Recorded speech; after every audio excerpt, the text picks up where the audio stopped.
현대사회에서 국가의 중요성은 누가 뭐라고 해도 부정할 수가 없는 것 같습니다. 당연히 그렇기 때문에 세금도 내야 할 수밖에 없죠. 이거는 뭐 현대사회가 아니라 과거에도 마찬가지이기도 했고요. 필요성에 대해서는 모두가 공감을 할 겁니다. 그런데 막상 내라고 하면 좋다는 사람은 아마 단 한 명도 없을 겁니다. 그러니까 깎아준다고 하면은 일단은 혹하기 마련인데요. 최근에 정치권에서요. 소득세부터 상속세까지 국민들의 세금 부담을 좀 줄여줘야 되는 것이 아니냐 이런 이야기가 연일 나오고 있습니다. 여기에는 여야를 가릴 게 없습니다. 과연 어떤 세금을 왜 깎아야 한다는 걸까요? 그리고 더 중요한 부분인데요. 최근 상황을 봤을 때 지금 이런 감세 얘기를 하는 게 적합한 시점인지 이런 부분도 짚어봐야 될 것 같습니다. 오늘은 이 문제 전문가와 함께 고민해 보도록 하겠습니다. 안창남 월드텍스 연구회장님 전화로 연결하겠습니다. 회장님 나와 계십니까? 네, 안녕하세요. 예, 안녕하십니까. 세금을 깎아준다고 하면은 회장님도 반가운 소식 아닐까요? 다들 좋아할 것 같은데. 그렇죠. 예, 다들 좋아하긴 좋아할 것 같습니다. 예. 네, 아까 말씀하신 대로 정치권에서 이 선거를 앞두고 여러 가지 세금 인하 얘기가 많이 나오죠. 그렇죠. 그런데 이게 세금 속성이 그러합니다. 일반인들이 생각할 때는 세금은 회계나 경제 영역 같지만 실제로는 세금을 얼마 내야 된다 하는 것을 결정하는 것은 법률의 영역입니다. 예. 세법을 고쳐야 되는 거고요. 예. 법률의 영역이라 하면 이건 입법부가 관할을 하고 있죠. 즉 정치의 영역인 셈입니다. 네네. 아까 말씀하신 대로 세금 깎아주면 다 좋아한다고 했는데 이게 참 필연적인 숙명인데요. 세금 자체는 이 정치 영역이기 때문에 선거를 앞두고는 다들 증세한다는 그런 정치는 아마 없지 않겠습니까? 그렇죠. 자, 그냥 웃어넘기고 사항만은 아닌 민주주의의 어떤 한계라고 생각합니다. 사실 뭐 세법 말씀해 주셨던 것처럼 정치적인 부분들이 있기 때문에 선거가 가까워지면 항상 세금을 줄여야 된다 이야기는 여야를 가리지 않고 나오는데요. 그래서 지금도 또 많이 나온 것 같습니다.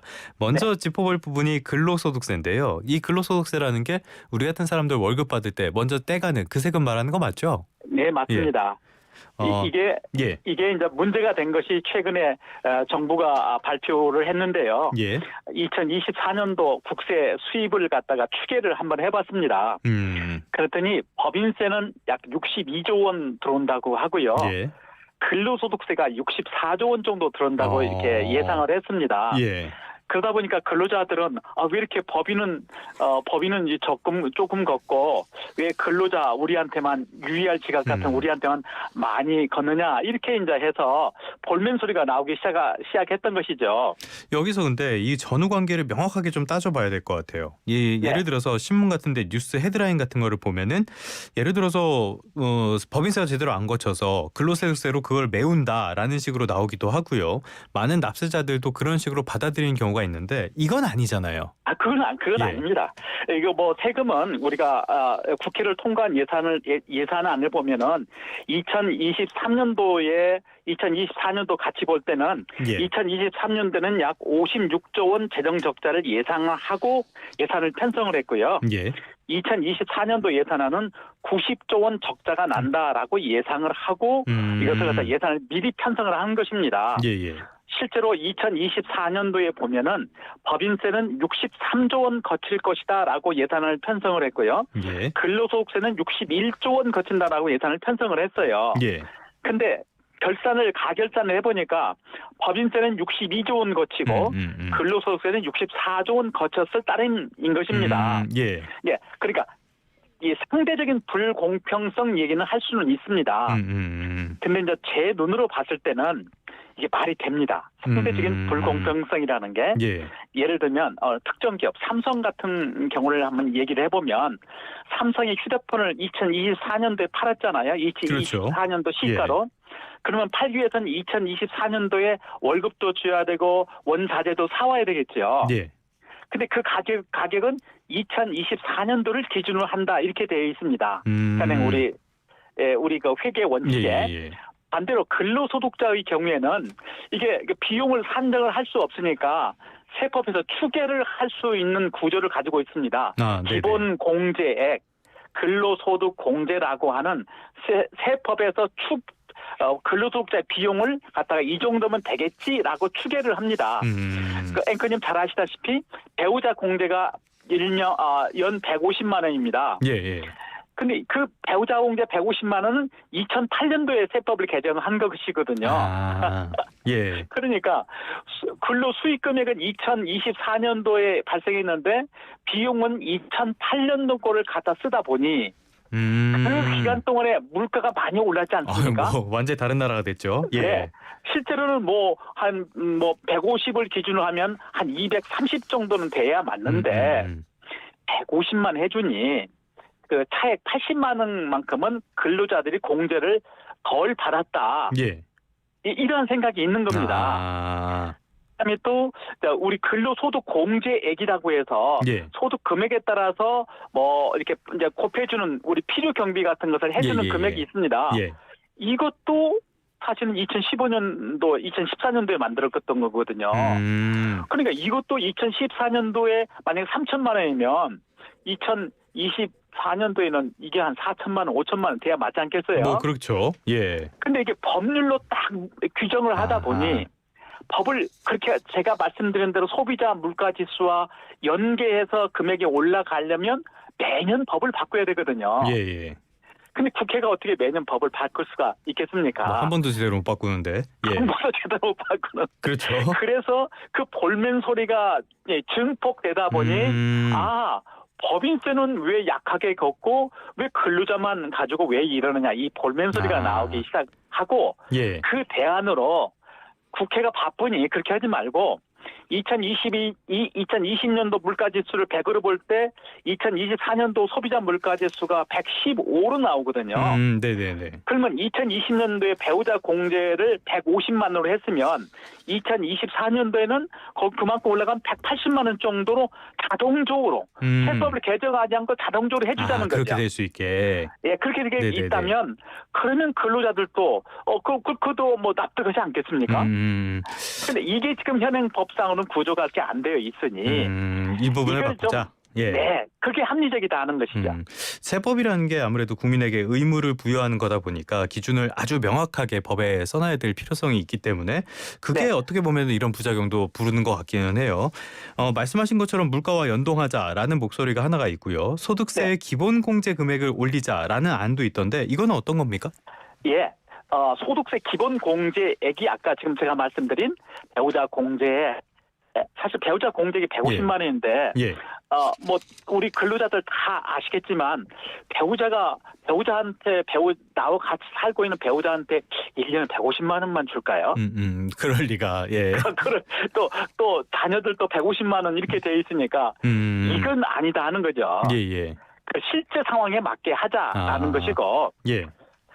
이래서 이제 미국 같은 데서는 아까 미국 세법은 소비자 물가지수와 연계해서 이 공제액을 맞추기도 하고 또는 실제로 들어간 비용이 더 세법에서 규정한 것보다 더 많이 있을 수 있지 않겠습니까? 그럴 수도 있죠. 예. 그러면 실제로 근로자가 장부를 해서 기장을 해가지고 금액대로 해주자. 그 둘 중에 선택하자. 이렇게 하는 그 주장도 있습니다. 영화 쇼생크 탈출에 보면 교도소 안에서 주인공이 막 교도관들 막 계산해주고는 그 장면이 그 교도관들이 미국 세법에서 정한 아까 말씀드린 일괄 공제액보다 실제로 들어간 비용이 더 많다. 그래서 자료로 입증하는 그 장면이거든요. 예. 프랑스도 그렇게 하고 미국도 그렇게 하니까 우리도 조금 이렇게 고쳐보면 어떻게 좀 더 나아질지 않을까라는 주장들은 많이 하고 있는데 정부 입장에서 이게 너무 번거롭고 또한 그것을 일일이 세무 조사를 해야 되는 그런 것도 있으니 아마 행정 편의성 때문에 아직은 하지는 못하고 있는 것 같은데 제 주장은 소비자 물가지수하고 연계를 해야 된다고 생각합니다. 연계는 필요하다. 안 그러면 인플레이션 된 만큼 우리도 근로자들도 급여가 올라가지 않습니까? 그렇죠. 급여가 올라가는데 세율 과표 부과는 그대로 있어요. 33%, 42%, 45% 그대로 있으니까 물가가 올라가는 만큼 급여가 올라가는데 자칫 현재 25% 세율을 적용받는 자가 조금 가다 보면 33% 세율을 적용받을 수 있거든요. 예.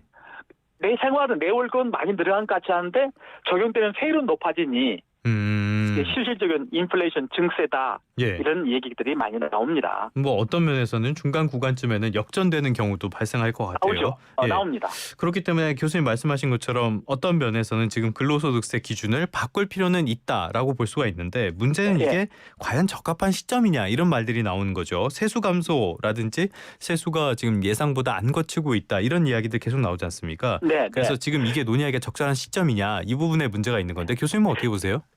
선거를 앞두고 있습니다. 역시 선거. 예. 예, 선거를 앞두고 있고, 그러니까 우리가 너무 국가 재정 적자에 대해 너무 무관심한 것 같아요.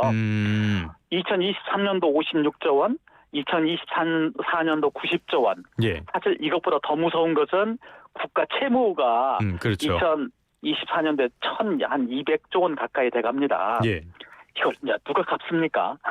다 후세대들한테 그냥 밀어 넣는 것밖에 안 되잖아요. 네. 네. 그런데 일단은 뭐 현재 표가 중하니까 선거를 앞두면 무조건 다 감세 깎아준다 하고 그다음에 증세한다는 얘기는 나오지 않고 그래서 하여튼 저희들 같이 이 분야를 관심 있게 하는 사람들은 게임의 룰을 좀 정하자. 정권이 바꾸더라도 우리 이 재정 적자는 어느 세목을 증세를 하고 어느 세목을 감세를 하든지 간에 국내 총생산의 3% 이내로 억제를 하자. 지금 EU가 이렇게 지금 하고 있습니다. 그다음에 국가 채무 비율은 국내 총생산의 60% 이내로 해야만 EU 회원 가입이 되고 EU 회원국은 이걸 반드시 절대적으로 준수를 해야 되거든요. 정권이 진보 보수 왔다 갔다 상관없이 EU 회원국 존속 요건입니다. 그러면 우리도 이제는 이런 재정 준칙을 만들어서 설사 정권이 여야 교대한다 할지라도 이 정도는 우리가 지켜줘야 아까 앵커님 말씀하신 대로 이거 그 후세대가 갚아야 되는 거 아니야 이렇게 되는 것을 이제 면하는 것이죠. 그러면 지금 20대 30대들은 다들 전전긍긍하잖아요. 그럼요. 내가 국민연금을 내고 있는데 내 세대에 내가 정작 그들이 연금을 받을 때쯤 되면 정말 국민연금은 살아있기는 한 것일까? 이거 다 궁금해갖고 있거든요. 이것은 현 세대가 짊어지고 현 세대가 반드시 풀어야 될 숙제라고 생각합니다. 이것을 후세한테 넘기는 것은 정말 창피한 일이죠. 말씀하신 것처럼 선거를 앞두면 항상 이런 문제가 반복이 되는데 이게 사실 우리나라만의 문제가 아니라 선거 민주주의가 있는 모든 나라의 문제라서 모든 나라가 다 그렇게 됩니다. 좀 태생적인 지금 당장 미국도 그러고 있죠. 미국이 그래 하잖아요. 뭐 관세로서 감세를 하겠다, 막 이런 좀 상식적이지 않은 이야기까지 나오고 있는데 근로소득세 이야기는 여기까지 해보도록 하고요. 상속세 이야기도 다뤄보도록 하겠습니다. 상속세의 일괄 공제액을 올리자 이 부분은 여야의 의견이 일치되는 것 같아요. 이게 왜 이렇게 일치될 수 있다고 보십니까? 첫 번째는 너무 상속세 공제액을 옛날에 해놨습니다. 2008년, 2010년도에 공제액을 해놨고요. 그래서 아까 말씀드린 대로 소비자 물가 상승하고 비교해보면 이게 너무 낮습니다. 낮으니까 그것을 올리자라고 하는 주장이에요. 예를 들면 자녀 1인당 1명에 대해서는 5천만 원을 공제하자라고 이렇게 했습니다. 근데 지금 5천만 원이 너무 좀 적지 않습니까? 물가하고 그다음에 재산 가격이 많이 올라갔는데 또 그런 규정들이 너무 낮다는 얘기고 그러니까 이것을 일괄 공제를 갖다가 올리자. 현재는 어쨌든 상속세는 5억 원 세법에 복잡한 조항이 있지만은 5억 원까지는 공제를 받을 수가 있습니다. 그러면 서울 강남에 아파트 한 채만 가져도 5억이 훨씬 넘어가잖아요. 아니 굳이 강남이 아니어도 5억 정도면 요즘에는 어지간한 데는 넘는 경우가 많으니까요. 근데 이게 이제 우리 미풍양수하고 맞지가 않습니다. 왜냐면 부모님을 모시고 내가 살고 있는데 부모님 모시고 있는 집값이 자기들은 원하지 않는데도 갑자기 20억으로 올라갔다. 그런 경우도 충분히 있죠. 사망했다. 그러면 이제 어떻게 됩니까? 상속세를 내야 되는 것입니다. 이런 불합리한 점들을 갖다가 고치자 하는 것이고요. 이것은 국민 모두가 다 저는 찬성한다고 생각합니다. 두 번째는 제가 생각하는 것은 배우자 상속 공제가 있습니다. 물론 상속 공제액이 30억 원까지 한도로 하고 있지만 상속이란 건 세 대를 건너뛰는 것이 상속이잖아요. 그렇죠. 근데 배우자가 상속 받으면 우리나라는 상속세를 내라고 합니다. 세대가 건너뛰지 않았는데도 세금을 내야 된다. 예. 근데 그 배우자가 통계적으로 보면 5년 이내에 대부분 사망합니다. 아무래도 그렇겠죠. 예. 그러면 또 배우자가 사망하니까 그때 또 세금을 또 자녀한테 낼 때 또 세금 또 내야 되는 거예요. 네네네. 그러니까 이것은 이제 우리 법리적으로가 맞지 않는 부분이 있습니다. 그러니까 저희 같은 사람들은 거칠게 주장을 하는데 예. 배우자 상속에 대해서는 세금을 면제를 해야 된다. 상속세 과세하면 안 된다. 네. 실컷 부부 일체라고 해놓고 그러면은 부부 오른쪽 주머니에서 왼쪽 주머니 돈이 넘어가는 것에 불과한데 주머니 밖으로 돈이 빠져나가는 거 아닌데까지도 상속세를 과세하는 것은 무리다라고 하는 것을 미국도 그러고 좀 프랑스도 예. 과세를 하지 않고 있거든요. 네네네네. 그러니까 우리나라도 아까 일괄 공제를 올린다라는 것과 배우자 상속 공제 법리적으로도 맞지 않는 예. 배우자 상속에 대해서 과세하지 않는다는 거 이런 것들은 추진하면은 혹자들이 많이 주장하는 상속세율이 너무 높다 이것을 고치기에 앞서 우리나라 상속세율이 50%면 일본은 55%거든요. 예예. 우리하고 어떤 풍습이 같은 그러니까 그것보다는 법리적으로라든지 어떤 그 경제적으로 너무 비합리적인 이런 부분을 좀 먼저 고쳤으면 좋겠습니다. 네. 그래서 교수님 말씀해 주신 것처럼 상속세 일괄 공제 그리고 배우자 상속 공제 이 부분에 있어서는 어느 정도 공감대는 있는 것 같아요. 그런데 지금 공감대가 잘 안 만들어지는 부분이 하나 있는 게 상속세 최고세율 이 부분은 공감대가 잘 안 만들어지거든요. 이 부분에 대해서 좀 설명 부탁드릴게요. 이게 보는 관점입니다. 예. 상속세 최고세율을 낼 수 있는 사람들은 사실 우리나라 재벌기업과 준재벌기업들 엄청난 부자들이죠. 엄청난 부자들입니다. 근데 이분들인데 대부분의 사람들은 뭐 사실 난 상속세는 그만두고라도 상속을 한번 받아봤으면 좋겠다 하는 사람들이 훨씬 더 많을 겁니다. 그러면요. 예. 그러니까 이게 이제 관점의 차이인 것 같아요. 예. 하지만 제가 볼 때는 상속세 최고세율보다 더 중요한 것은 가업을 상속했을 때 상속세 때문에 가업 상속을 포기할 정도가 되는 상속세율은 전 문제가 있다고 생각합니다. 네네네. 그래서 가업 상속에 대한 여러 가지 공제 제도를 두고는 있기는 있지만 그러니까 그에 대한 관점의 차이입니다. 지금 1,000억 원까지도 지금 가업 상속 공제를 액을 받을 수 있으니 일반인들 볼 때는 1,000억 원이면 아이고 이게 엄청나게 큰 돈이죠. 네, 그러나 기업인들 입장에서는 내가 기업을 계속 운영해야 될 입장에서는 이게 너무 많다는 것도 있어서 제가 볼 때는 상속세 납부 방식을 조금 개선을 했으면 합니다. 실제로 이게 지금 삼성이라든지 대기업에서도 겪는 문제거든요.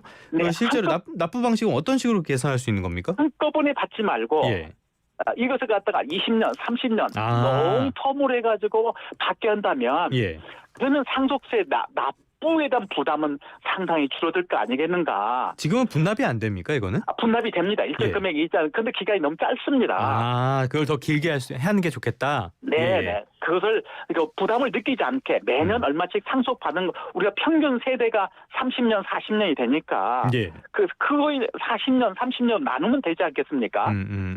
그래서 그렇게 연부연함제를 조금 더 완화를 하고 그런 것을 좀 아까 같은 상속세를 줄였다 너무 비합리적인 면을 개선을 한다라고 한다면 하고 난 뒤에 그러면은 정말 상속세율이 정말 우리가 높은가 낮은가 이것을 한번 그 뒤에 해도 늦지는 않지 않겠는가 일단은 라고 하는 것이 있고 두 번째 이제 반대는 입장에서 자꾸만 자본이득세를 과세한다는 거예요.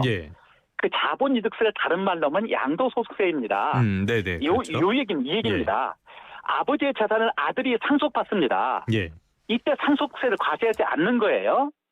그 대신 아들이 그 상속받은 재산을 팔 때 그때 양도소득세를 과세하자는 얘기예요. 그러니까 상속세를 한 30년 동안 연기하자는 주장이거든요. 이게 지금 현재 스웨덴에서는 그렇게 하고 있습니다. 네네네. 근데 우리나라 법 감정에서는 약간 어렵겠죠. 어떤 측면에서는 말씀해 주신 것처럼 세수의 부족이라든지 그런 문제점도 충분히 지적할 만하지만은 일단은 말씀해 주신 비합리적인 부분들, 비경제적인 부분들 이런 부분에 있어서는 좀 어떤 고치는 것들 이런 것들 개편을 논의해 봐야 되는 시점이 아닌가 싶기도 합니다. 네, 맞습니다. 지금까지 안창남 월드텍스 연구회장님과 함께 우리나라의 근로소득세 그리고 상속세에 대한 이야기 나눠봤습니다. 오늘 말씀 고맙습니다. 네, 감사합니다.